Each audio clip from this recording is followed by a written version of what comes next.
All right, so let's widen the scope of this discussion from the NIC or the LCE to talk more about entrepreneurship in Pakistan as a whole. Clearly, these initiatives can only take up a very tiny sliver of entrepreneurial activity. So I have before me a diagram that says this is from the Global Entrepreneurship Development Institute.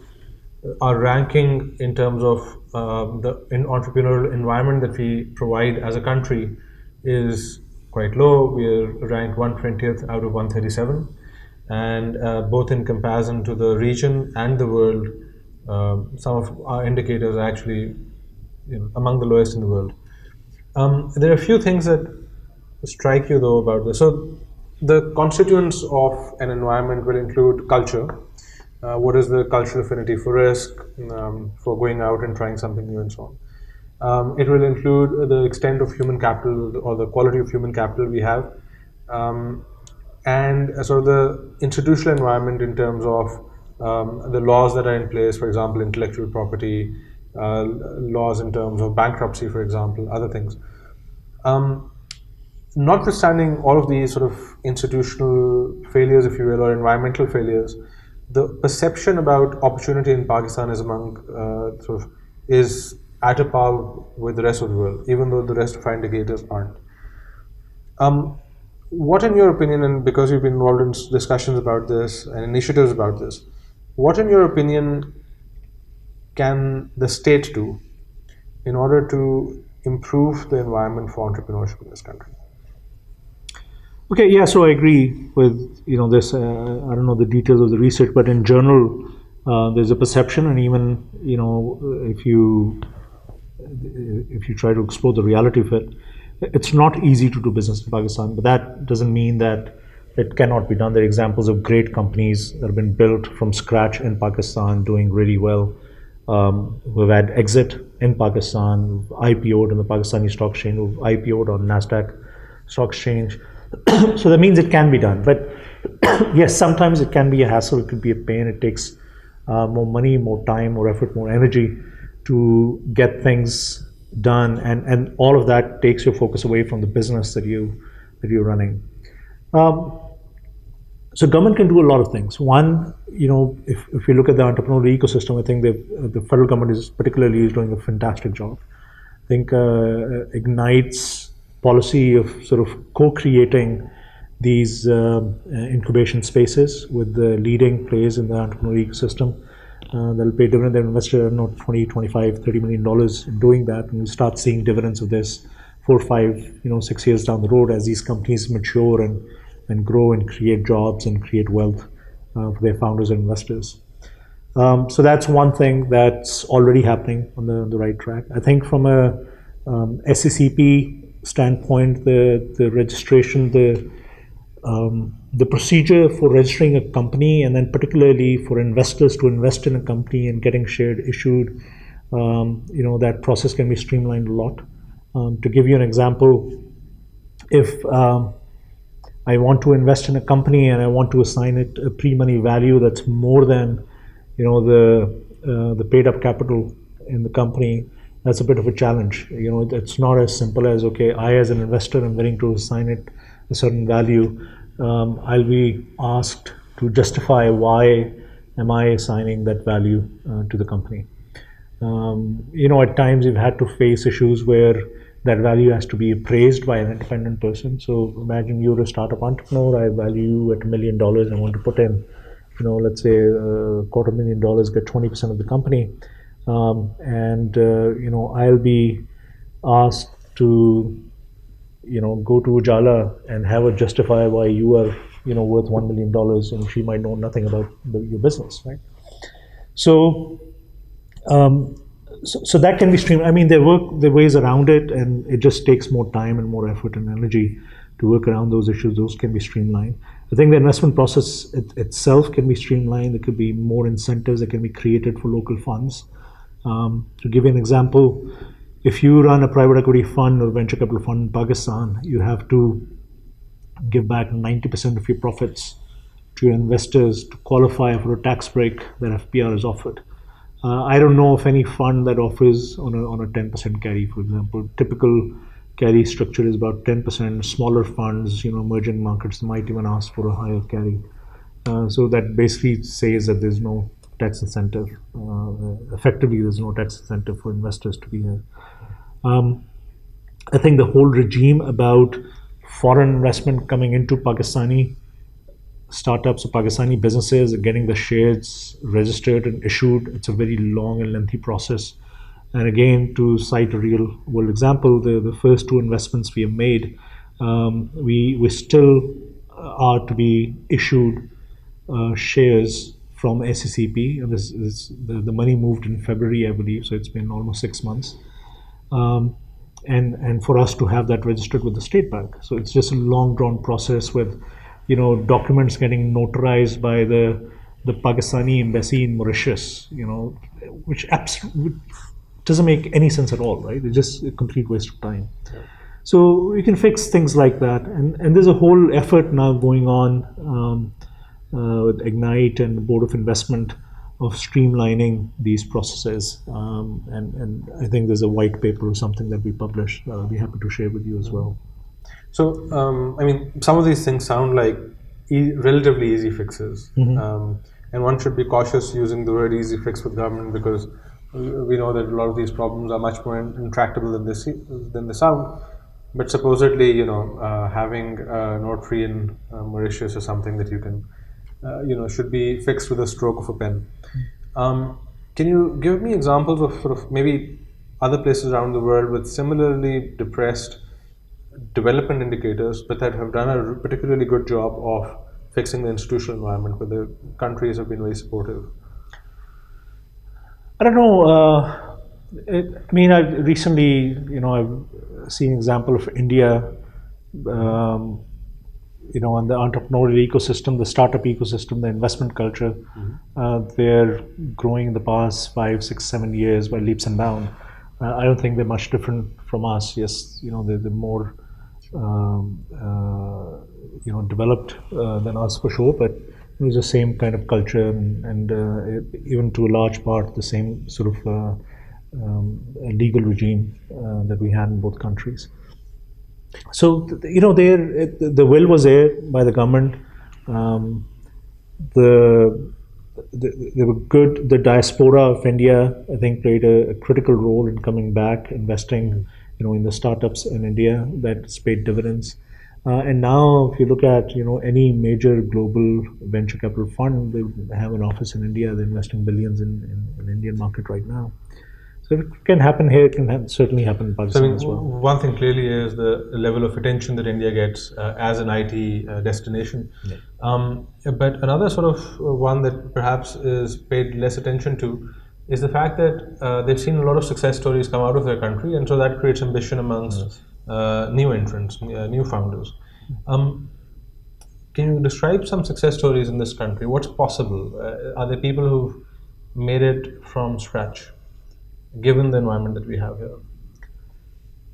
Yeah, so there are tons of examples. As I said, the companies that have been listed on NASDAQ, they were founded here in Pakistan in the IT space. A large non-IT companies, of 500 or 600 companies, are listed on the Pakistan Stock Exchange. Let me share with you an example of a person who started from scratch, who's built a business over the last 15, 16 years in Pakistan, and had absolutely no professional training of how to run a business. We see a lot of privileged kids, applying here at NIC. They come from business schools and engineering schools. Come from privileged families as well. This man, he was a low-level worker at one of the biscuit manufacturers in South Punjab. So one day, he, decides to quit his job and do his own business. He and his brother, they sell their motorbike, they sell the jewelry, the wives. So technically speaking, they should be majority owners of the company now. And they locally assemble a biscuit manufacturing unit and started packing up biscuits and completely unbranded packaging and started selling it in Multan and surrounding areas. This happened, I think, in 2001, if I'm not mistaken. And this guy has built this company up to where, his product is probably at every store, every khoka, and every, chai wala dhaba in every village, right? And take a wild guess what his revenues are. You tell me. 32 billion rupees. That's revenue. And he's selling candies, he's selling biscuits. I don't know if you've heard of Nanna biscuit, right? So the way you would come up with names of biscuits, because okay, somebody advised him you should have a product category for kids, and he goes, okay, let's call it Nanna biscuit. Pappu से बच्चे की तस्वीर लगा दो डब्बे पे बेचना शुरू कर माल निकालो. And that's how he started, coming up with products and building his company. His main thing was distribution. He wanted his product everywhere. And now he has a business that's officially doing 32 billion. I don't know how much he's doing unofficially, but that's it's almost what, $250 million, right? From a guy who's not very well educated, not trained to run a business, but he identified the real, true, strength of the Pakistani market, and that's the consumers in Pakistan. You're 207 million people. And if you can build a product or a service and you can price it right, and you can get it to every consumer, every one of those 207 million people, you can build a big business out of it. I mean, that's the sort of story that wipes away all sorts of excuses, right? The fact that you've got someone building a $32 billion rupee company from scratch means that there's no excuse not for anyone else not to be able to do absolutely not. All right, so I mean that's actually a hopeful note to pivot to our next section on, which is just to sort of tie that off. Which is what you're saying is we've got an environment that has its flaws, but still there's nothing that's a binding constraint that's going to stop you. Yeah. We don't, to my knowledge, have a unicorn yet, right? Which is a company. A startup that's valued at $1 billion. There are countries, in the region, India is one, but other smaller countries also that have had such successes. Do you think we're on our way to that, or is there something that's missing? Yeah, certainly we're on our way to it, but I mean we're not India. India has 25 million graduates. We have 5 million. We have about 800K, I think. In Pakistan, they have 5 million IT engineering grads. We, best estimates say there's about 10,000 or so for us. So their ecosystem, the unicorns are generally talked about in the VC systems of tech, biotech, and those kind of companies. So, if there are 5 million IT grads there and we have 10,000, that means, they're 500 times bigger than us. So you show me 500 unicorns in India, I'll show you one in Pakistan. Sure, well, that's a fair point. I mean, but there's one thing that sort of even the idea that you can create a $1 billion company in a country like Pakistan must surely be founded on this sort of massive change that we've had, which is access to the internet. And I'm told that we've had more than 10 times a rise in the number of people who have access to broadband. And so certainly this creates more potential clients for e-commerce companies. It creates greater access to knowledge for people without training to tool themselves to become founders and so on. But it also does something else, which is it creates access potentially to finance. And I'd like to pivot now to talk a little bit about Karandas. And this you can contextualize this by saying that 90% of private enterprises in Pakistan are small or medium enterprises, and employ about 70% of non-agricultural labor force. They contribute, because they're small, they contribute proportionately less, but they still contribute 30% of GDP. What is the potential that microfinance unlocks because of access to the internet, and maybe more generally tell us about Karandas. Yeah, so we, before I do that, by the way, I just want to give an example of a unicorn that's almost Pakistani. And I say almost Pakistani because it was founded by a Pakistani. The entire product was developed by a Pakistani team here in Pakistan. It just so happened that Pakistani investors did not have the foresight to invest in it. So they had to go out and raise money from the Middle East. Okay. It's Kareem. So Kareem, Mudassir Sheikha, is a Pakistani. The entire product was developed by Atif Azim's team at Venture Dive, which now they've taken over. But it was a company that could have been a Pakistani company with Pakistani investors, right, that started from Pakistan instead of Saudi Arabia, just because they had Middle Eastern investors. So it's possible, and I think we're almost there. Okay. To answer your question about SMEs, yeah, absolutely. I mean, that's the backbone of any economy in any country, even countries like United States, for example. And we do have a very large SME sort of fabric in the country.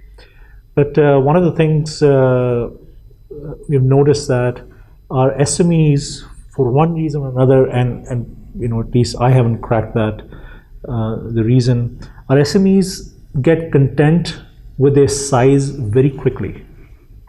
I don't know why that is. Maybe it's a sabir shakir mindset that we have. सारा कुछ घर का काम चल रहा है तो बस सही है, and we don't want to grow beyond that.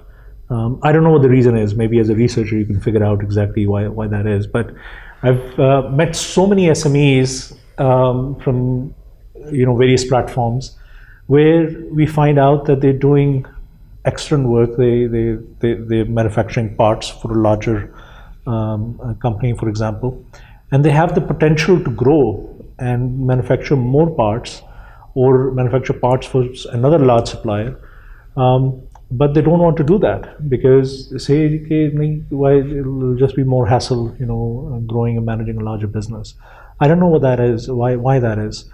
But one of the constraints that we have identified is financing, access to capital for these SMEs. Oftentimes they work in very tight cash flow cycles, so they don't have a lot of growth capital at their disposal. And it's difficult, I don't want to use the word impossible, it's close to impossible to raise debt financing from Pakistani banking ecosystem on your cash flow basis, on the strength of a business model, unless you're a large, reputable business house. So most of the lending that happens to that sector is collateral based, and if you don't have collateral, then you basically don't have access to finance to grow. And one of the things that we're doing at from the Karandas platform, for example, is coming up with innovative products that can resolve that problem for the SMEs. So one of the most successful products that we've launched in collaboration with Mizan Bank, for example, is this vendor financing program where we're going to large manufacturers like Millet Tractors or Indus and the likes. And we're saying, okay, who are your SMEs, your suppliers that you believe have done a quality job, have met their SLAs, have always delivered on time, and you believe can, by increasing their production or the capacity, you'll continue to buy the product. And we identify those SMEs and we go to them with these, financing options. And there's a very large uptick of that now.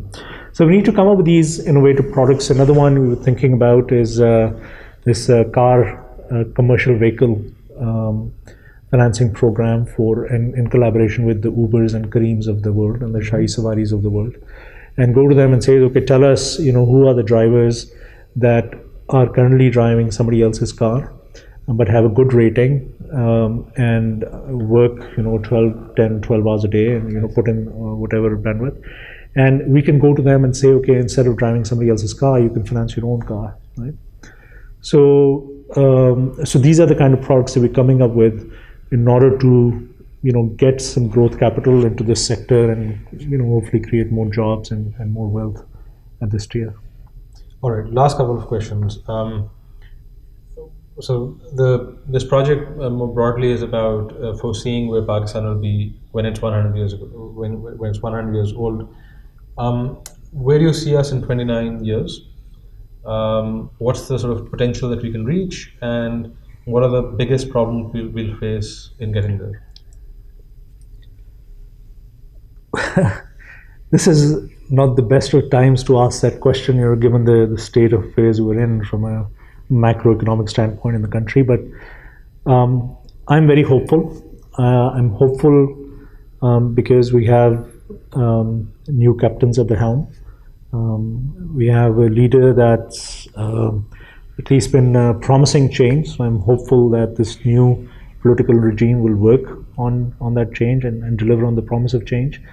But we are in a big hole, and it'll take a lot of effort and a lot of energy and a lot of resolve, not just from the political leadership, but I think the entire nation, in order to come back up on the surface. Which means that as long as you and I and everybody here, and every worker and every professional in the country and every farmer in the country, as long as they are willing to sacrifice for the next few years for the larger good, I think we can put this country on a very promising growth trajectory. But as a nation, if we're not willing to do that, then I can see trouble down the road. But if we are able to dig ourselves out of this hole, then we can leverage. We can invest in the country in areas that can give the biggest yield. So to give you an example, there's a company called Supercell. It employs about 200 people or so. And it has a revenue of close to $3 billion. And it's based in a country whose population is about 5 million. So it's about half the size of Lahore. I think if you take Androon, Lahore, that's about the population that they have. And that company is doing about $3 billion in revenues, and it's all export. Guess what they build? It's a video game. It's a mobile game. And what they're selling are virtual swords and shields and currencies that work in that video game, right? So that's just one example of, you don't need 100% literacy, or you don't need millions of people or tens of thousands of people in order to build an industry that can export $1 billion. What you need is 100 kids who know how to build a mobile game, and you can build a $3 billion company, right? As an example, in an ecosystem that's not Silicon Valley or the more denser European ecosystem. And if they can do it, so can we. So if we invest in export-led industries and sectors, if we train our youth, which is our biggest strength, we equip them with the skills that are needed to compete in the 21st century. I think as a fifth or sixth largest nation in the world, there's no reason why we have a very promising future to look forward to.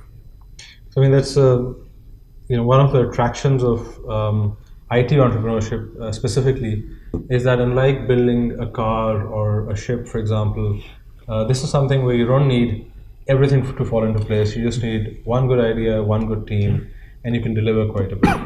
And the hope is, so we've got an environment that needs a lot of work in order to encourage these people, encourage the future unicorns of the world to really sort of to emerge, not because of simply the quality of the individual, but because we've got the right environment in place. The countries that have done really successfully, Israel is one, where the startup ecosystem has been, they've really done well at setting such a thing up. Yeah. So anyway, I guess, so would you, let's just actually end on another question, which is, do you have any words of advice for young founders in today's Pakistan with the constraints they have today? What are the sort of key things that they should be thinking about that can help them achieve success? So, I think the first piece of advice is that entrepreneurship is very consuming. It's very taxing on your in terms of time, not just your own time, but your family as well. And it could be very rewarding also, but I think it's very important that you're doing it for the right reasons, not because you heard an idea at a dinner conversation and you want to do it just because it's in vogue to be an entrepreneur or a startup founder. I think it's very important that whatever it is that you're doing for the absolutely right reason. Your heart is in it. You're passionate about the problem, because the journey from the conception of a business idea to the eventual success is not going to be a very nicely paved road. There are going to be ups and downs, and your passion for the problem and that business basically gets you through the tough times. So it's very important that you're doing it for the right reason. Second piece of advice is think big. I don't come across enough founders that are not thinking big in our ecosystem. I think everybody wants to build a business, but they want to build a business just to beat their what their salaries are in private sector, or maybe some multiple of that. But they don't think of unicorns, becoming unicorns, billion-dollar companies, creating tens of thousands of jobs, and thinking beyond themselves. And the effort it takes to build a unicorn is at least the personal effort that goes in, is the same as building a smaller company, an SME also. Some might argue that the rediwala that sells amrood on a ठेला every day probably puts in more work and more energy in that business. But if you think big and you put in your energy and your time and effort in building something big, you might not be successful, but at least you would have shot for something big. And if you fail, you would have learned a lot along the journey. The third piece of advice is entrepreneurial journey can be very lonely if you're doing it alone. And I think it's very important to know what your strengths are as a founder, and find at least one co-founder who complements you and can help you in this venture. And I would say share equal amount of equity with them. Just because you came up with an idea and you were the first one to register a company or write the first line of code does not entitle you to 90% ownership in the company. And just because the second person who's coming in gets 10% equity. And the reason I say that, and that's generally the advice I give all the co-founders, is to split equity equal ways, is because the real value of a company is built over time. It's not built right now. The value of the company is zero. It's just the four of you with the dreamy eyes and a big rosy picture in your mind. But the real value will be built over the next 4, 5, 6, 7 years. And as long as everybody is committed to giving their time and energy over those years, they deserve equal equity in that business. That's fantastic advice. Passion, perseverance, ambition, and the profound humility to find a good team of equals. With that, Khurram, Godspeed with all of the future projects that you're doing, all of the great work you're doing. Thank you. And thank you very much for joining us. Thank you very much. Thanks. It's a pleasure to be here.